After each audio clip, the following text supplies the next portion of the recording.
Hi guys, also wanted to do another video for you on replacing the bulb here right up in the top left hand corner.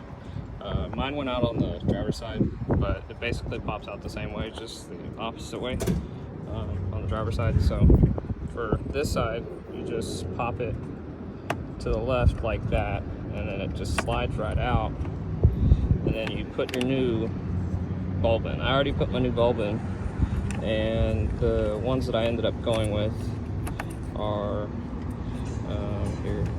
I'll show you here in a second.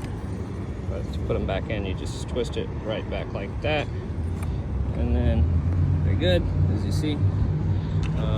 I went with these. They have them here at Advanced. They work. They should be pretty nice and bright, better than the ones that went out.